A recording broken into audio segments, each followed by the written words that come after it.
அவனுடைய திருமறையிலே சூரத்துல் அஹ்ஸாபிலே நபி அவுலா பில் மோமினீன மின் அன்ஃபுஸிஹிம், இந்த நபி என்பவர் மோமின்களை பொறுத்தவரையில் அவர்களுடைய உயிரை விட மிக மேலானவர், மிக உயர்ந்தவர் என்று அல்லாஹ் சுப்ஹானஹு வ தஆலா சொல்லி காட்டுறான்.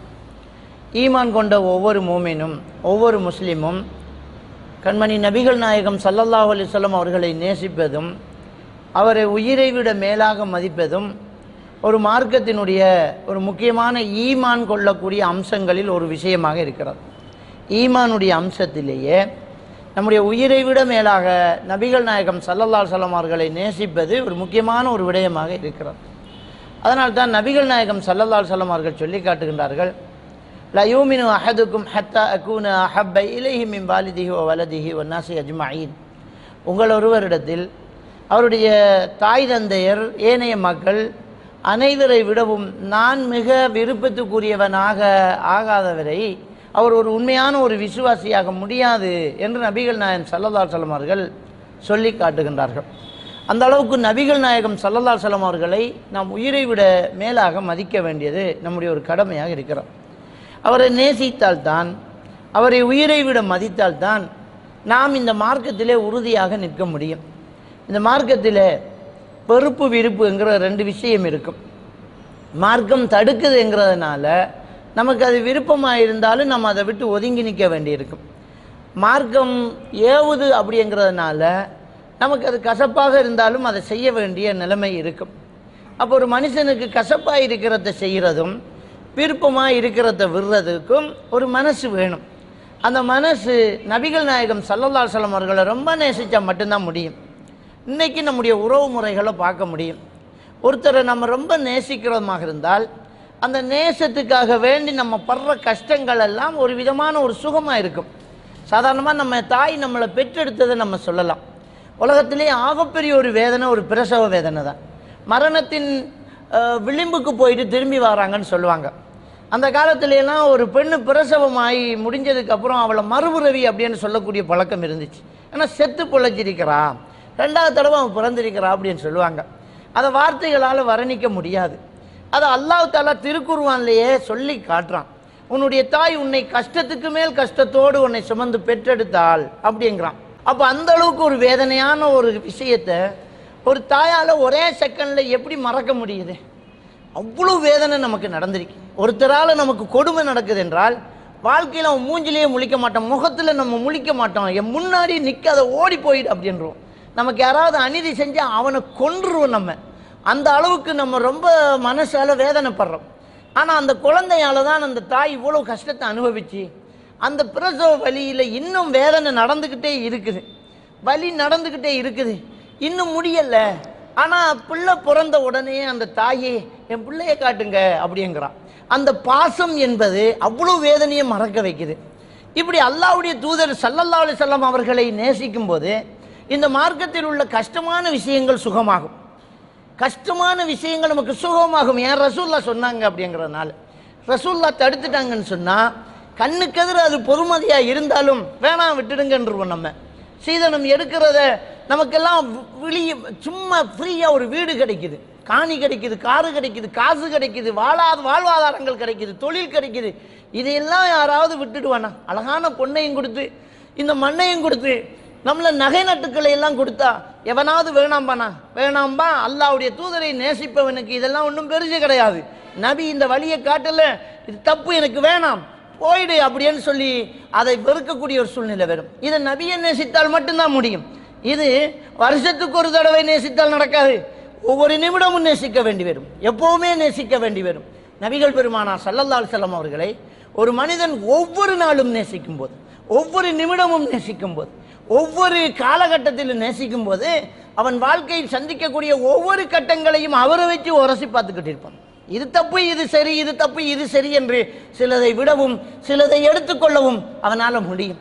அவன் இந்த மார்க்கத்துக்காக கஷ்டப்படும் போது அவன் அப்போதான் ரொம்ப சுகமாக அந்த தியாகம் என்கிற ஒன்று வருது. தியாகம் என்றால் என்ன, வேதனை என்றால் என்ன?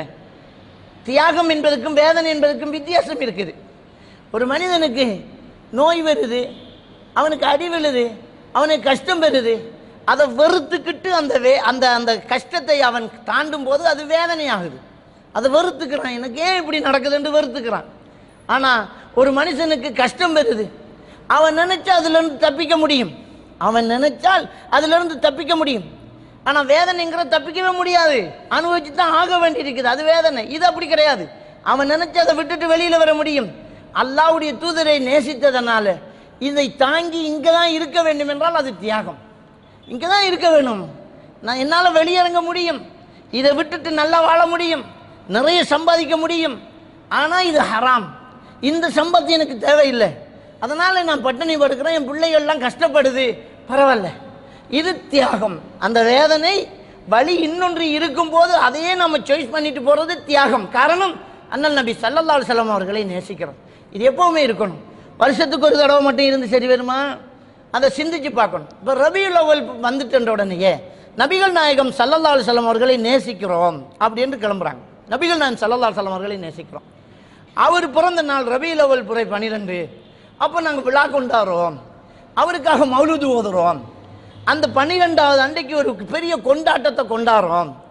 அப்போ அந்த பெருநாள் அண்டே சிலர் சொல்லுவாங்க, அதுக்கென்று புத்தாடை எடுத்து பெருநாள் கொண்டாடுவாங்க. நபிகள் நாயகம் ஸல்லல்லாஹு அலைஹி வஸல்லம் அவர்கள் பிறந்த தினம் அந்த மீலாது நபி அப்படியே இங்கிலீஷில் மொழிபெயர்த்தால் பேர்தே ஆஃப் முஹம்மது ஸல்லல்லாஹு அலைஹி வஸல்லம், நபி ஸல்லல்லாஹு அலைஹி வஸல்லம் அவர்களுடைய பிறந்த நாள், அவ்வளோதான். அதை அப்படியே நம்ம தமிழில் மொழிபெயர்த்தால் நபி அவர்களின் பிறந்த தினம். அரபில் சொன்னால் மீலாது நபி. அப்போ நபி ஸல்லல்லாஹு அலைஹி வஸல்லம் அவர்கள் பிறந்த தினம் அப்படிங்கிற ஒரு கொண்டாட்டத்தை இன்னைக்கு மக்கள் என்ன செய்கிறாங்க, கொண்டாடிட்டு இருக்கிறாங்க. மௌலூது அப்படிங்கிறது என்ன, ஒரு பாட்டு, ஒரு ஆள் பிறந்ததுக்காக வேண்டி பாடக்கூடிய பாட்டு. மௌலூது என்றால் குழந்தைக்கு சொல்கிறது, பிறப்புக்கு சொல்கிறது. அப்போ அந்த மௌலூதுங்கிறதுக்கு ஒரு பாட்டு. நபிகள் நாயகம் ஸல்லல்லாஹு அலைஹி வஸல்லம் அவர்கள் ரபியுல் அவ்வல் பிறை 12 பிறந்ததுனால இந்த மாதம் தொடங்கினத்துலேருந்து இந்த 12 நாள் பாட்டு பாடுறாங்க. அதுக்கு மௌலூது சுபஹான மௌலூது என்று பேர். சுபஹான என்றால் அல்லாஹ்வுக்கு சொல்லக்கூடிய ஒரு வார்த்தை. சுபஹான ரப்பி, என்னுடைய ரப்பு பரிசுத்தமானவன் அப்படின்னு நம்ம சொல்கிறோம். சுபஹான மௌலூது என்ன, பரிசுத்தமான பிறப்பு, பரிசுத்தமான ஒரு தினம் அப்படின்ற அர்த்தம் ஆகுது. அப்போ சுபஹான மௌலூது என்ற பேரில் ஒரு கிதாபை தொகுத்து வச்சுக்கிறாங்க. அந்த கிதாபை தொகுத்து வச்சுக்கிட்டு இந்த 12 நாளும் அதில் உள்ள பைத்துகளை, பாடல்களை மெட்டெடுத்து பள்ளிவாசல்களை பாடுறாங்க, காணிக்க கொடுக்குறாங்க. அப்போ இந்த ரபியுல் அவ்வல் வந்துட்டோன்னு நபியை நேசிக்க தொடங்குறாங்க. அதுக்கு முன்னாடியும் பின்னாடியும் நேசிக்க கூடாதா? நேசம் என்கிறது அவர் மீது புகழ் பாடுறதும், பாட்டு பாடுறதும், விழா கொண்டாடுறதும், பண்டிகை நடத்துவதுமா? நேசம் என்கிறது பின்பற்றுவது. நேசம் என்பது பின்பற்றுவது. நபிகள் நாயகம் ஸல்லல்லாஹு அலைஹி வஸல்லம் அவர்கள் சொல்லி காட்டுறாங்க, லா யூமினு அஹதுக்கும் ஹத்தா யகூன ஹவாஹு தபஅன் லிமா ஜிஅது பிஹி என்றார்கள்.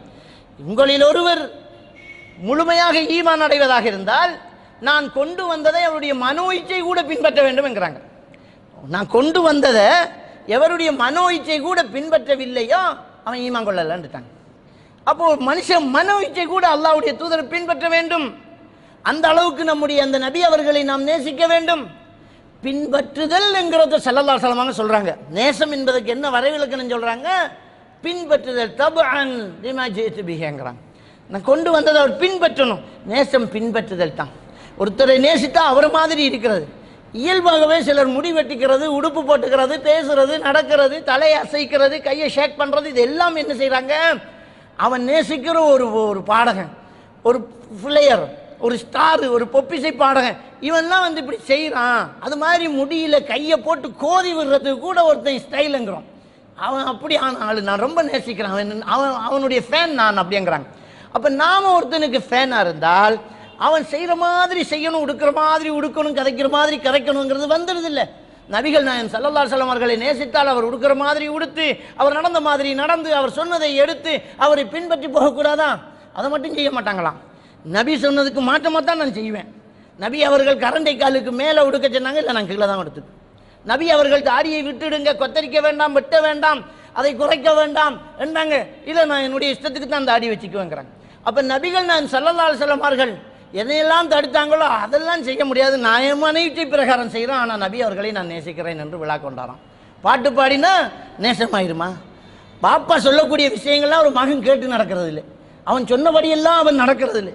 கடையை திறக்க சொல்கிறான், திறக்கிறது இல்லை. வீட்டை கவனிக்க சொல்கிறான், கவனிக்கிறது இல்லை. தாய்க்கு உதவி செய்ய சொல்கிறான், செய்ய சொல்கிறதில்ல. படிக்க சொல்கிறான், படிக்கிறது இல்லை. அவன் சொன்னது எதையுமே கேட்டுக்காம என்னுடைய தகப்பனார் புனிதமானவர், சந்திரனை போன்றவர், பிரகாசமானவர், அவர் இந்த உலகத்துக்கே வெளிச்சம், என் வாழ்வுக்கு வழி தந்தவர் அவர்தான், அவரை விட ஒரு உன்னதமான மனிதன் என்று பாடிட்டு இருந்தா தகப்பன் ஏற்றுக்குவானா? இதை செய்கிறதையெல்லாம் செஞ்சுட்டு இதுவரையான அடிச்சே கொண்டுருவார் அந்த ஆள். அப்போ அல்லாஹ்வுடைய தூதரை பாடுறாங்களாம், புகழ்றாங்களாம். நபிகள் நம் ஸல்லல்லாஹு அலைஹி வஸல்லம் அவர்கள் தடுத்ததெல்லாம் செய்கிறாங்களாம். கபறுகளை கல்லால் கட்ட வேண்டாம் என்று ஸல்லல்லாஹு அலைஹி வஸல்லம் அவர்கள் சொன்னார்கள். கபறுகளை முன்னோக்கி தொழ வேண்டாம் என்று ஸல்லல்லாஹு அலைஹி வஸல்லம் அவர்கள் சொன்னார்கள்.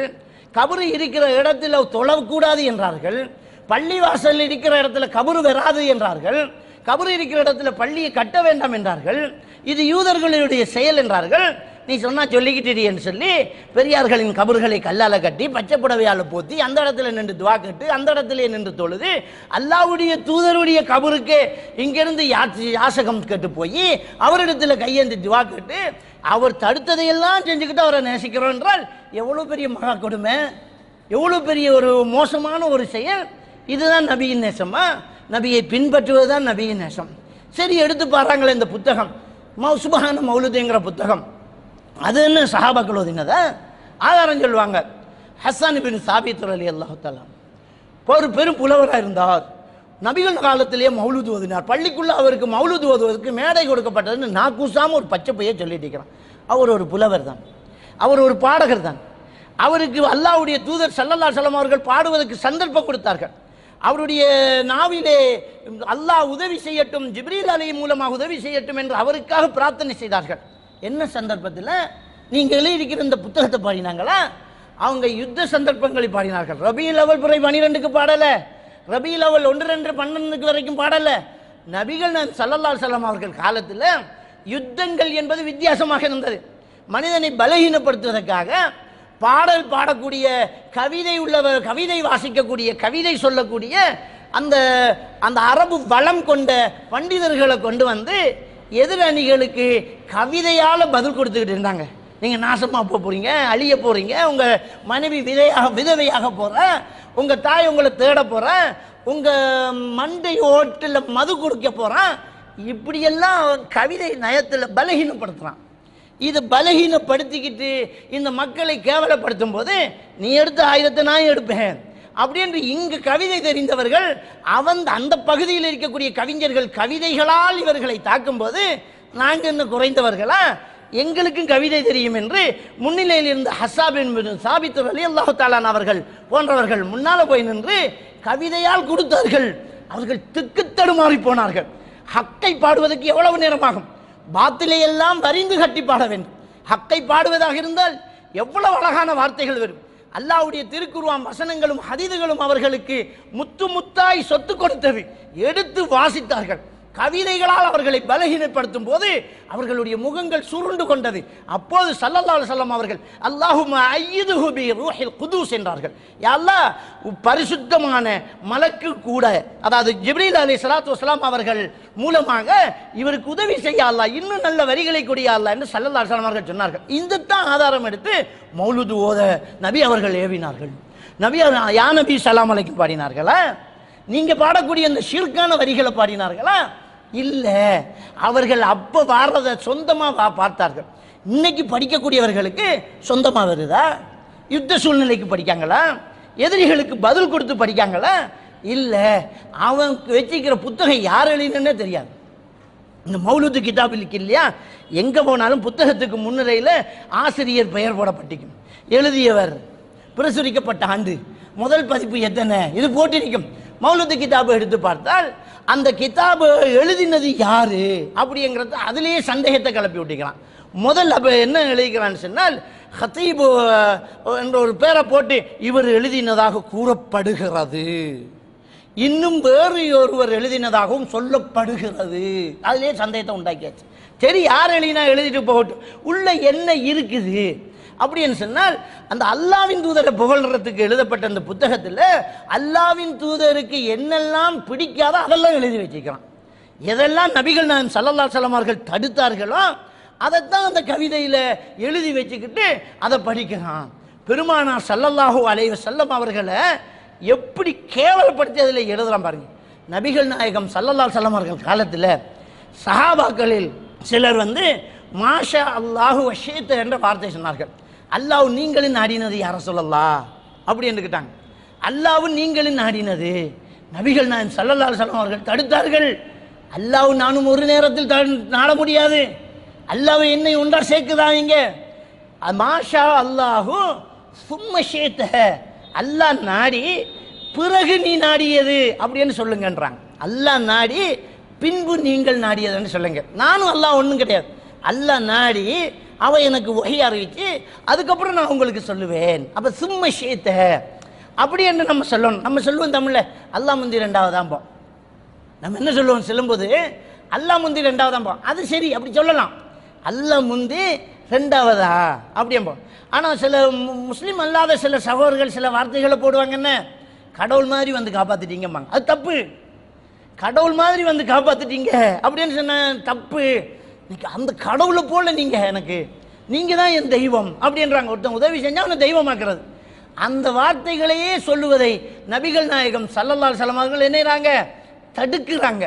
தடுத்தா அதுக்கு எதிரான வாசகங்கள் இங்கே கொண்டு வராங்க. நபிகள் நாயகம் ஸல்லல்லாஹு அலைஹி வஸல்லம் அவர்களையும் அல்லாஹ்வையும் ஒன்றுபடுத்தி ரெண்டு பேரையும் ஒன்றாக்கி அவர்கிட்ட கேட்கறத இவர்கிட்ட கேட்கலாங்கிற மாதிரியாக அந்த வாசகங்களை வரிகளை கொண்டு வந்து சொல்லக்கூடிய கவிதைகளை அதில் பார்க்கலாம். என்ன கவிதைகள் அப்படின்னு சொன்னால், இப்போ அல்லாஹ் தஆலா திருக்குர்ஆன்ல சொல்றான். அல்லாஹ்வுடைய அடியார்களில் பாவம் செய்தவர்களை அல்லாஹ் தஆலா கூப்பிடுறான். யா இபாதி அல்லதீன அஸ்ரஃபு அலா அன்ஃபுஸிஹிம். எப்படி கூப்பிடுறான்?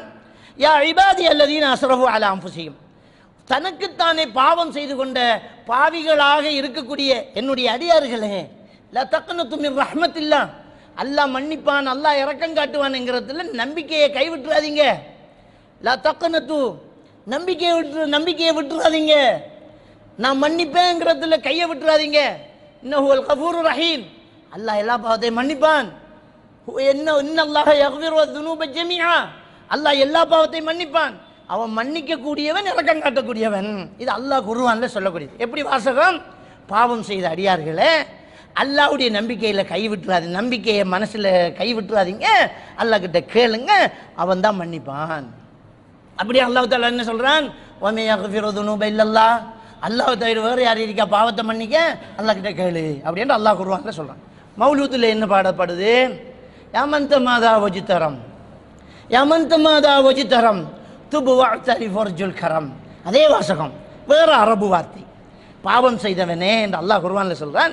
யமன்த மாதா வஜ்தரம், பாவம் செய்த அடியானே, யா பாவம் செய்தவனே, துபு வஅதரி ஃபர்ஜுல் கரம், நீ மன்னிப்பு கேளு, உன் பாவத்தை ஒத்துக்கோ. வர்ஜுல் கரம் மன் தல்லல் ஹரம், ஹரம் ஷரீஃபில் அடங்கப்பட்டவரிடம் போய் கையை நட்டி கேளு. ஹரம் ஷரீஃபில் அடங்கப்பட்டவரிடம் போய் கேளு. அப்போ மௌலூது என்கிற பேரில் என்ன சொல்லப்படுது? அல்லாஹ் கிட்ட கேட்குறத விட்டுட்டு நபிக்கிட்ட ஓடு, அவர்கிட்ட மட்டும் போய் கேட்டுக்கோ அப்படிங்கிறாங்க. அப்போ எந்த அளவுக்கு நபியை கேவலப்படுத்தி நபியை புகழ்கிற வாசகத்தை நாங்கள் பார்க்கலாம். சிந்திச்சு பாருங்க. அப்போ இந்த அளவுக்கு அந்த பாடல் வரிகள் மோசமானதாக இருக்குது. இது உதாரணமாக பல வாசகங்கள் என்ன செய்யலாம் பார்க்கலாம். இன்னொரு வாசகம் அதில் சொல்லப்படுது எப்படி என்று சொன்னால், நபியே நீங்கள் எந்த வீட்டில் இருக்கிறீங்களோ அந்த வீட்டில் விளக்கு தேவையில்லை, நீங்களே ஒரு வெளிச்சம். நபிகள் நான் ஸல்லல்லாஹு அலைஹி வஸல்லம் அவர்கள் தொழும்போது முன்னால் ஆயிஷா நாய் தூங்கிட்டு இருக்கிறாங்க. சுஜூது செய்வதாக இருந்தால் அவங்க காலை மடக்கணும், அப்போ தான் இடம் கிடைக்கும். அப்போ ரசூலுல்லாஹி ஸல்லல்லாஹு அலைஹி வஸல்லம் ஆயிஷா நாய் காலை சுரண்டுவாங்க, அவங்க காலை மடக்குவாங்க, ரசூலுல்லாஹ் சுஜூது செய்வாங்க. அப்போ நிலைக்கு வந்து நீண்ட ரக்காத் ஓதும்போது திரும்ப காலை நீட்டி தூங்கிடுவாங்க. அப்போ ஆயிஷா நாய் சொல்கிறாங்க, ஆயிஷா நாய்கிட்ட கேட்குறாங்க, சுரண்டுறதுக்கு முன்னாடி கையை காலை இழுக்க வேண்டியதானே? ஆயிஷா நாய் சொல்கிறாங்க, அப்போ யாருடைய வீட்டில் விளக்கு இருந்துச்சு? இருட்டு, அதனால் அவர் சுஜூதுக்கு வர்றது எனக்கு தெரியாது, சுரண்டா தான் தெரியும் வர போகிறாருன்னு. இது நபிகள் நாயகம் ஸல்லல்லாஹு அலைஹி வஸல்லம் அவர்கள் சொன்ன, அவருடைய மனைவி சொன்ன ஹதீஸ். இல்லை பைத்தை பாருங்க, இன்ன பைத்தன் அந்த சாய்க்கினுஹு, இன்ன பைத்தன் அந்த சாய்க்கினுஹு, எந்த வீட்டில் நீங்கள் இருக்கிறீர்களோ லைஸ முஹ்தாஜன் இல சுருஜி, அங்கே விளக்கு தேவையில்லை அப்படின்னு சொல்லுவாங்க. இவ்வளோ ஒரு மோசமான ஒரு விஷயம். அப்போ ரசூல்லா வெளிச்சங்கிறதுக்கு இப்படியே வர நிற்கிறது. ரசூல்லா என்ன வெளிச்சம்? பாத்தில்களை அழித்து உண்மையை கொண்டு வரக்கூடிய வெளிச்சம். அதுக்கு விளக்கு தேவையில்லைன்றலாம் சொல்கிறதா? அப்படி மோசமான வரிகளால் இல்லாத வார்த்தைகளாலும் வர்ணிக்கிறாங்க. அல்லாஹ்வுடைய தூதர் ஸல்லல்லாஹு அலைஹி வஸல்லம் அவர்கள் ஒரு நோயாளிக்கு ஓதக்கூடிய துஆவை சொல்லி காட்டுறாங்க. அல்லாஹும்ம ரப்பனாஸ், புகாரில் வரக்கூடிய ஹதீஸ், மனிதர்களின் இரட்சகனே, அல்லாஹும்ம ரப்பனாஸ் அஸ்ஹிபில் பஸ், இந்த நோயை பிணியை போக்கிவிடு. அந்த ஷாஃபி, நீ தான் நோயை குணப்படுத்தக்கூடியவன். லா ஷிஃபா இல்லா ஷிஃபா உக்க, உன்னுடைய நோய் நிவாரணம் அளித்தலை தவிர வேறு ஒரு நோய் நிவாரணம் அளித்தல் என்பது கிடையாது. இதுதான் அல்லாஹ்வுடைய தூதர் ஸல்லல்லாஹு அலைஹி வஸல்லம் அவர்கள் சொல்லி தந்த துவா. அப்போ நோய் நிவாரணங்கிறது அல்லாஹ் தான் அளிக்கணும், வேறு யாரும் அளிக்க முடியாது. நபி அவர்களுடைய பேர குழந்தை உயிருக்காக போராடிட்டு இருக்குது, மகள் ஆள் அனுப்புகிறாங்க, அல்லாஹ்வின் தூதரே வாங்க அப்படின்னு சொல்லி. மகளுக்கு ஆள் அனுப்பினோன்னா இவருக்கு அந்த புல்லை துடிக்கிறத பார்க்க முடியலை. அதனால் இங்கிருந்துக்கிட்டே திருப்பி அனுப்புகிறாங்க, அல்லாஹ்வுடைய ஏற்பாட்டை பொருந்தி கொள்ள சொல்லுங்க என் மகளுக்கு அப்படிங்கிறாங்க. அப்போ அவங்க போய் சொன்னோன்னே, இல்லை அல்லாஹ் தானே அந்த பாப்பாவை வர சொல்லுங்கன்னுட்டாங்க. திரும்ப ரசூல்லா போய் மடியில் பிள்ளையை வைக்கிறாங்க. அந்த பிள்ளை துடிக்கிறத பார்த்து அழுது படிக்கிறாங்க, கண்ணால் கண்ணீர் சொட்டுது, மடியிலேயே உயிர் பிடிக்குது. யார சொல்லலாம், நீங்களே அழுவுறீங்களே அப்படிங்கிறாங்க. ஸல்லல்லாஹு அலைஹி வஸல்லம் அவர்கள் சொன்னார்கள், ஆதிஹி ரஹ்மத்துன் ஜஅலஹல்லாஹு ஃபீ குலூபில் இபாத், இது அல்லாஹ் அடியார்களின் மனதில் போட்ட கருணை, கருணையால் அழுகிறேன். யார் தடுக்க முடியும்? அல்லாஹ் நோயை கொடுத்து யார் தடுக்க முடியுங்கிற. ஆனால் அந்த பாட்டில் இன்ன பைத்தன் அந்த சாக்கினுஹு ஓ மரீதன் அந்த ஆயுதுஹு, எந்த ஒரு நோயாளியை நீங்கள் போய் சுகம் விசாரிக்கிறீங்களோ அல்லாஹ் கது அத்தாஹுல்லாஹு ஷஃபா, அல்லாஹ் அவருக்கு நோய் நிவாரணத்தை கொடுத்து விடுவாங்கிறாங்க. அப்போ இந்த அளவுக்கு இல்லாததை எல்லாம் போட்டு பாடக்கூடியது நபியை புகழ்வதாக ஆகாது. நபியை புகழ்வது, நபியை நேசிப்பது, நபியை நேசித்தல், நபியை பின்பற்றுதல், நபியை பின்பற்றுவது ஒவ்வொரு நாளும் தான், வருஷத்துக்கு ஒரு முறை இல்லை என்பதை புரிந்து கொள்ள வேண்டும். எல்லாம் அல்ல அல்லாஹ்வுக்கு சுப்ஹானஹு வ தஆலா நம் அனைவரையும் ஈமானோடு வாழ வைத்து ஈமானோடு